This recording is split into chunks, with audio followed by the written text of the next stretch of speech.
It's Firearms Friday at the Wyoming State Museum in Cheyenne. I'm firearms historian Evan Green, and this video is in response to a request that someone made in the comments.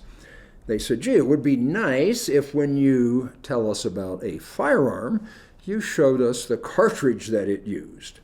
So why didn't I think of that 5 years ago? I don't know. I'm slow out of the gate some days. So anyway, what I am doing is a series of videos on cartridges. And this particular episode is going to be about military, United States military cartridges and the firearms that they used. So let's look at this guy right here. This doesn't look like anything that the United States Army would be using, right? It is an 1855 or so vintage Lafayette pinfire revolver. Well, why is it in this collection? That's because after the Confederates shelled Fort Sumter in 1861 and started the Civil War, both the Union and the Confederacy were in dire need of as many firearms as they could obtain to supply to the troops. And there were 10,000 of these pinfire revolvers imported for the Union Army. And it's kind of a funny looking gun, but it's better than harsh words and a sharp stick if you're in combat. And the cartridge that it used is this one right here. This is a 9mm pinfire cartridge. And you can see this little pin sticking out from the cartridge.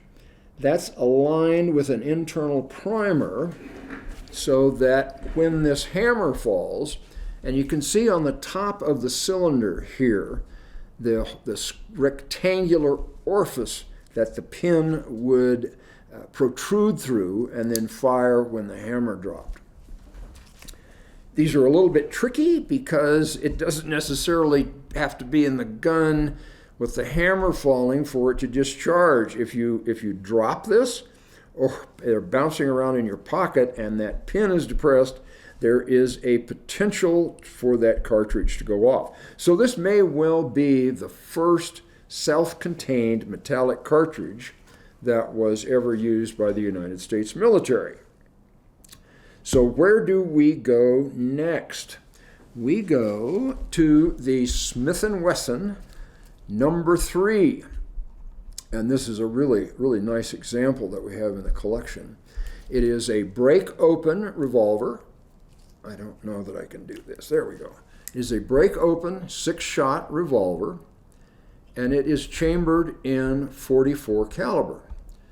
So again, the advantage of this type of firearm was that you could load it, and when you had expended all 6 cartridges, you could open, all 6 would be ejected at once. So again, that's a Smith & Wesson model number 3, and it fired this .44 cartridge. That's this one right here. This cartridge was the .44 Colt. So that was 1870 when it was adopted. And then in 1873, the military adopted the Colt single-action Army revolver. And this, again, this is a really nice example that we have in the collection. We have 2 that are very similar. This is very early, late 1873 or early 1874. It has the U.S. stamp on it, so it was a military issue firearm.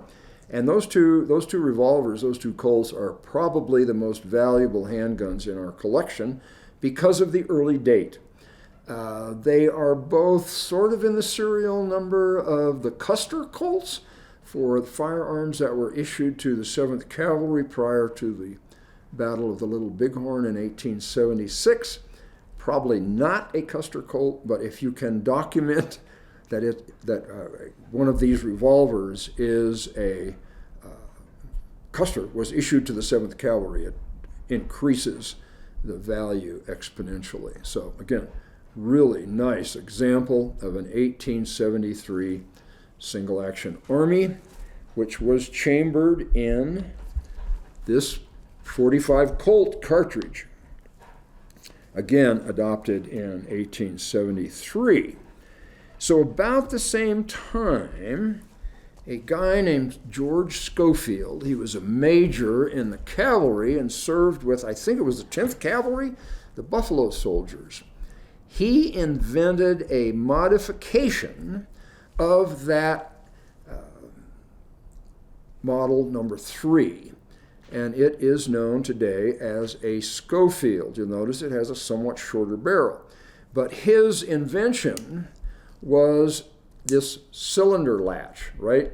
So that you could open that gun with one hand. You could pull that latch back, bump the barrel against your leg, open the action, and all 6 empty cartridges would be ejected. Whereas if we go back to the original Model 3, took 2 hands. You had to hold it in one hand and use your other hand to release that latch.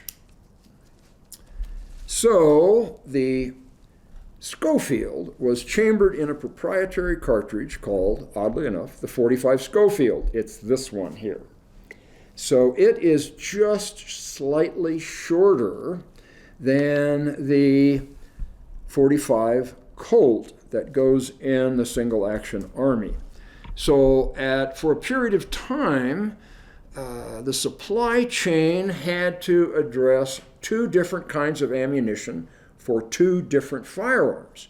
Now, the Colt would chamber the Schofield round, but the Schofield would not chamber the longer .45 Colt cartridge. So the Army being the Army, it was inevitable that units with the Schofield would get the .45 Colt ammunition. So at that point, they recalled the Schofields and relied solely on the Colt single-action Army. So Colt single-action Army was in use starting in 1873 until the ordnance trials of 1892. And those trials resulted in the adoption of the Craig Jorgensen 30 government bolt-action repeater, which replaced the old Springfield trapdoors, and in the adoption of the first double-action revolver for the United States military, the 1892 Colt, chambered in this Colt caliber right here. And this was the firearm that United States troops were armed with during the Philippine-American War, the Spanish-American War, and the Philippine insurrection. All of those occurring 1898 was the Spanish-American War, 1899 was the Philippine-American War, and the Philippine insurrection sometime after that. Anyway, it was a 6-shot double-action revolver, and it doesn't want to come apart. Anyway, the cylinder comes out, and you use the ejector rod here to eject the empty cartridges. This is not an original piece here. This one's been rode hard and put away wet, so take that into consideration when you take a look at it. But the people using this revolver, particularly in the Moro Wars, discovered that the caliber was really inadequate as a stopper, that sometimes a really dedicated Moro warrior would take all 6 rounds and still get close enough to chop off your head with his bolo. So they actually reissued a lot of the old Colt single-action revolvers. A lot of them were what's called the artillery model. The old cavalry length barrel of 7.5 inches was recalled to the armory. Barrel was cut to 5.5 inches. Parts replaced as needed, and some of those were sent to the Philippines. But that experience led the United States to consider the adoption of a more powerful handgun. And once again, we go to John Moses Browning, who designed what is possibly one of the most popular of his inventions and his design, the 1911 Colt semi-automatic handgun in 45 ACP. 45, the ACP stands for automatic Colt pistols. This is actually a 1911 A1 because it has this curved mainspring housing, has these cutouts here behind the trigger guard, and has a shorter trigger. One of the problems with the original 1911 was that guys with small hands had a little bit of trouble reaching that longer trigger, and because of the flat mainspring housing, they tended to shoot low. So this arched mainspring housing was an attempt to kind of raise the natural point of aim of that firearm. And the shorter trigger obviously enabled, and the cuts enabled the user to reach the trigger more efficiently. So this is the 45 ACP right here. Still manufactured today, still in use, multiple companies manufacturing 1911 style handguns. So when World War I started, this was the 1911 was the handgun of choice, but as usual, we were caught short-handed and we did not have enough of these to arm the troops. So what they did was to contract with Colt and Smith & Wesson to produce revolvers that took that 45 ACP cartridge. And this is one of those. This is the Smith & Wesson. And it's interesting. This is the only time in history when two different firearms received the same model number. They were both called Model of 1817.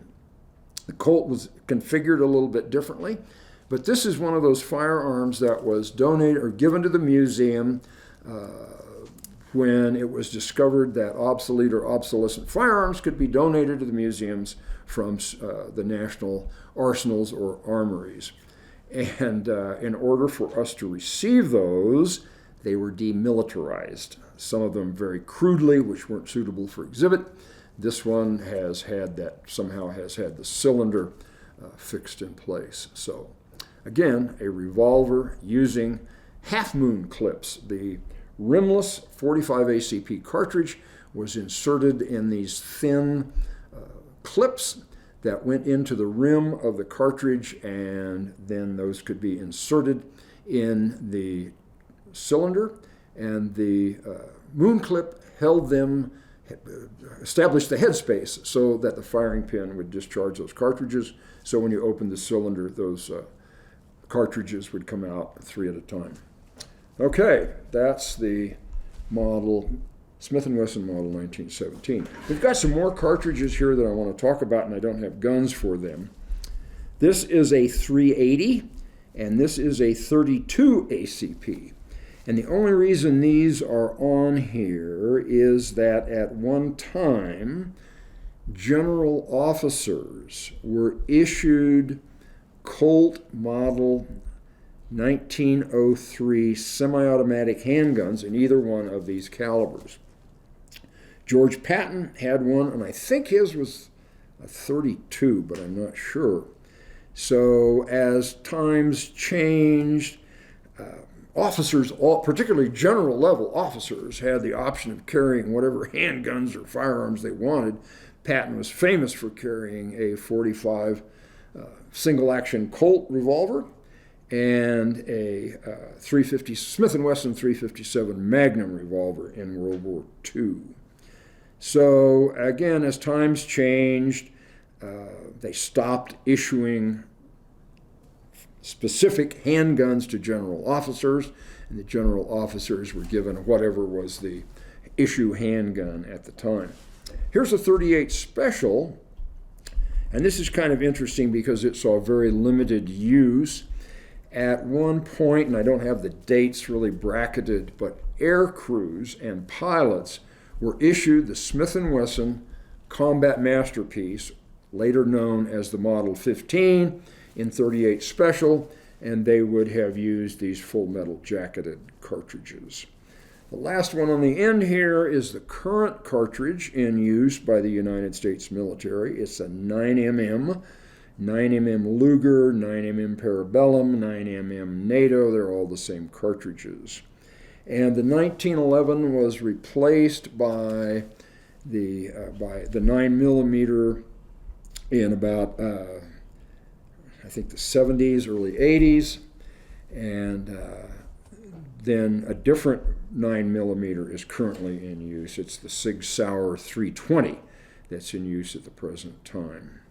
So, okay, those are military cartridges, United States military cartridges and their representative handguns. So if you've got questions or comments, put them in the section below, or you can call the museum at their main number. They'll take a message, and I will get back to you. Thanks for watching.